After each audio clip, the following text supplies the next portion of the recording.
The Johnsky is a YouTube channel run by and run for people over the age of 13. People under the age of 13 should click off of this video right now, or watch with a parent or guardian. Viewer discretion is advised. You don't scare me! Milt is freaking today, militiamen. My name is King Prime, and welcome back to another video here on the YouTube channel. First and foremost, I want to apologize for my voice. I've been going through a little bit of a cold recently. I've been a little sick for a few days, so if I don't sound normal, that is why. Or if I'm a little quiet or anything, that is the explanation. I apologize. Although I don't really, because getting sick is not my choice. So, today, on the YouTube channel, we're going to be taking a look at not exactly a new, but a relatively new Transformers Legacy figure, that being the Combiner Dragstrip, and this is of course a deluxe figure. So real quick though, let's take a look at the packaging of the figure and pull this out a little bit. You have a nice artistic rendering of Dragstrip right there on the side, as well as a more zoomed out photo of Dragstrip. Here you have some Cybertronian writing that you can decipher that I don't care to. On the top you have Transformers Legacy, the menasor advertisement, so it's one of 5 of menasor. On the very front you have Dragstrip in his alt mode. On the side you have some of the other figures that are being included in this series, which is very nice. I love this kind of 80s pop art. It's very purple, very bright, very eye-catching. I really like it. On the back, we do have the 17 steps, 1 of 5 of menasor, and then the product itself in robot and vehicle mode. Have some stuff you can decode there that's very well hidden, and a QR code if you want to scan that. Some legal jargon on the bottom, some more legal jargon that no one cares about, and that is that. I say it in every single video, whether or not it is a vintage collection, a World of Halo, or a Fortnite figure. You only really care about the packaging if you're a box collector. I am not. Let's get on to the review. Freeze frame.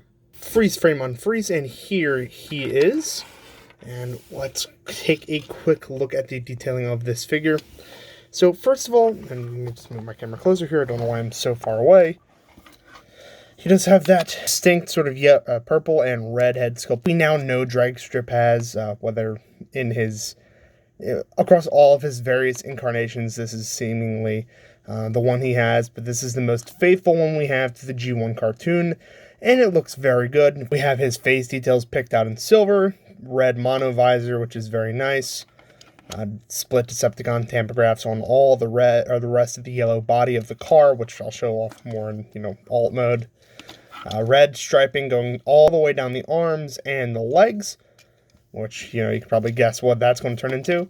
His chest is the engine block of the vehicle mode, which is also picked out in the same silver color that his face is picked out in, as well as the cab of the car actually being picked out in that sort of like mustard yellow, nearly brown color, just to break up the huge yellow blob. This is more yellow than we see on most Bumblebee figures, so it's a nice change. The only thing I really don't like about this is the wheels.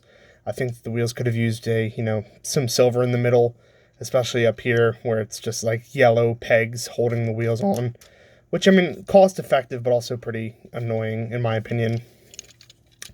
On the back though, it's pretty hollow, as we've been seeing with these newer Hasbro figures. The arms are hollow, all that stuff. There's lots of holes, lots of places where they're trying to cut down on costs for plastic, but it continues. Again, more engine detail up here in that same silver color as before, and that's about it.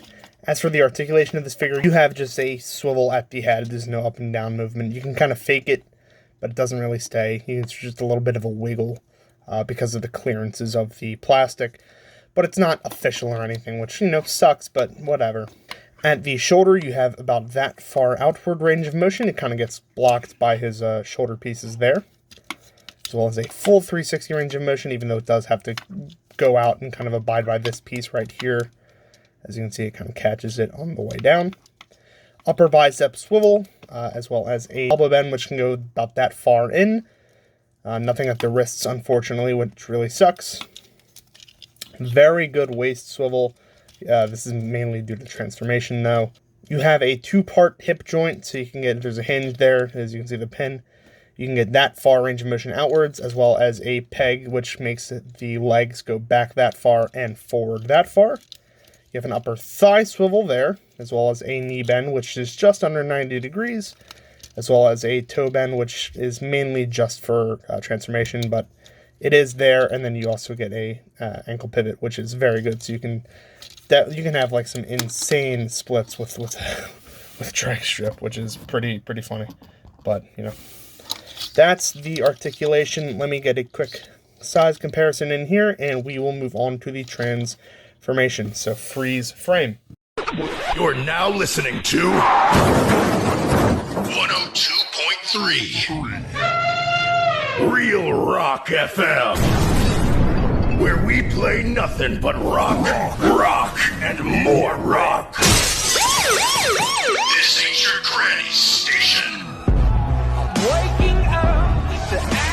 Freeze frame on freeze, and real quick before you go into the size comparison, I will take a look at the weapons that this figure comes with, which is just 2 dual pairs of these blaster pistols with scopes on them. It's kind of pretty basic. Of course, Dragstrip can hold them both, and there is storage for them in both modes, which I'll show off a little bit later. But yes, you can dual wield, and that's pretty cool. Just purple and black plastic, pretty simple. Nothing really super fancy, but it is there so you can arm up your Decepticons if you so choose. So now for the actual size comparison, we will bring in just a normal Lego minifigure such as Luke Skywalker here. We have the golden standard of action figures himself, the Star Wars The Vintage Collection Dark Times Darth Vader. We have our previous review, and let me get him situated real quick. The Transformers Studio Series 86 Ironhide? Voyager Ironhide, I should say. As well as our old friend, the Transformers Classics 2006 Optimus Prime, who can just sort of, well, you know, I'll pop out Ironhide and show him there. So here he is, and as you can see, Prime is quite tall next to Dragstrip. Prime still towers over everyone. So that's that. Looks pretty good together. Now let's get on to the transformation. Freeze frame.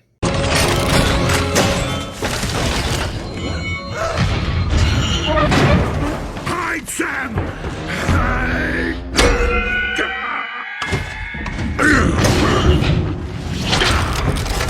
Freeze frame unfreeze. So starting off the transformation, you're just going to want to start getting things essentially out of the way. So for instance, you're going to want to rotate these panels on the sides of Dragstrip's arms down like that, as well as folding these little wheels on the top of his forearms down, or the top of his biceps, I should say. Then you're going to want to find the edge of this sort of chest piece right here and start, you know, getting your nail in there or getting a part separator so that you can untab it. As you can see, there's some tabs in there right where my thumb is pointing. You can see him a little better on there. And pull out his chest from his torso. As you do that, you can extend the plate upwards like this, and then fold his head in, which will just, you know, sit there, and that'll be like the seat. And then you can pull down these 2 arm pieces, or actually really fold them up so that they're out of the way, and you can then have room to rotate this entire, not this entire assembly, but this chest piece around fully like that. And you can rotate these front bumper pieces to the sides like so. And as you can see, there will form tabs and holes there. As you can see, there's a hole right there and a hole right there. And you can then tab these together like so. As you see, they're now together. Down at the bottom, there are hexagon-shaped holes there, which is where these holes are going to. As you can see, there's a hole in there for a tab, and that tab is right there. So you just want to go under, you know, bend the arms a little bit like this, and try to get these to attach into that tab so that this little hexagon piece will be inside of this little hole there. As you can see the difference between the unattached and the attached. Do that on the exact other side, and fold down these wheel bits that do like to untab themselves quite a bit. On the top, you can take this sort of you can take the cab section, which was just the chest, and there are tabs on either side of the bottom part here, and holes inside of his arms. Tab those in, and you have an upper chest section now completely converted into the vehicle mode. Then you just want to rotate at the waist 180 and do something very reminiscent of the Combiner Wars figures. Essentially, you just split the legs in half, like so, and like so, and fold up the knees into the back of the vehicle, like that, and like that. And you can close that up, it'll tab in nicely. And these two little things here will just sort of notch into the little caverns that were made for them up there. Last thing you can do is the feet back here are just down. You can just rotate them up, and they will become the vehicle mode spoiler. And that, my friends, is a completed vehicle mode, which looks very nice. Like, it looks so much better in vehicle mode than it does in robot mode. It's just an overabundance of yellow in vehicle or in robot mode. In vehicle mode, it's broken up very nicely by the red and the dark yellow brown and the silver. It looks very nice. As, of course, there's also the Decepticon sigil right at the front of the vehicle there, you know, looking you right in the face. And that purple does break up the vehicle mode colors very nicely. I think it looks great. As promised earlier, though, you do have the weapon storage in the vehicle mode. It is essentially just clipping in the guns to this little port, or these little ports right here. And now you have your storage for your weapons. For the size comparison in vehicle mode, of course, let me bring back in our friend Luke Skywalker, who will just sort of stand here while I do the rest of the comparison. So there's Luke next to that. Here, well, I'm not going to bring Vader back because it's kind of redundant to do that since you can see him next to Luke. Here is our previous review, the Transformers Studio Series 86 Ironhide, whose bumper is coming untagged, but you know what, fuck it. And our old friend, Classics 06 Optimus Prime. And that's how they all look together. With that out of the way, let's get on to our final thoughts, and I'll wrap this video up. Freeze frame. I got you, bro. I'm gonna let no harm come to you. You keep scrolling. But before you leave, you drop this. Freeze frame on freeze. So overall, I think this figure is pretty good. I do have my problems with it. For instance, I really don't like these little pieces of wheel that keep just flopping everywhere. They're really annoying and really tough to just nail down. There's some floppy bits. My copy of the figure, just like with my Ironhide review, it's just a little loose. I think that's a common defect with a lot of these newer Transformers figures. I'm more of a classics guy. I haven't collected Transformers in a good little bit. I missed out on pretty much all the Prime Wars stuff, so I haven't been around since about the end of Transformers Prime, which is kind of nuts when I think about it. I think the paint could use a little bit of work in robot mode, although what they would do would, at this point, from how I know Hasbro, it would most likely just be like a dirt wash over it, which would make the figure look horrible. I think it looks great in the vehicle mode, and considering most of us are going to have this guy posed as Menasor's arm, it's not going to matter all that much.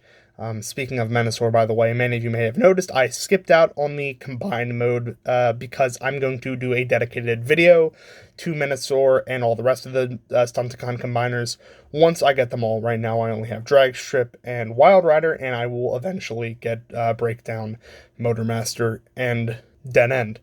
So when that happens, I'll eventually do the rest of the reviews and then get a Menasor video out. But overall, I would recommend this figure. I know he's pretty much everywhere. He pegworms at many retailers, so if you have the chance to pick him up and you like Menasor, I would highly recommend it. I think this is just a great standard Decepticon figure as well. So you want to go in on him knowing, you know, he's just going to be a robot mode only kind of guy for your collection, then I would highly recommend it. He's just as good in that regard as well. Anyway, my friends, if you like Dragstrip, if you like the Stunticons, if you like the Decepticons, Transformers in general, make sure you like this video, share it with all your friends, share it with all your Facebook groups. If you like the content, make sure you like, comment, and subscribe down below. It helps me keep making these videos for you, keep making these reviews, keep pumping out content, all that good stuff. That's going to be pretty much it for this time, my friends. Thank you so much for watching, and as always, peace.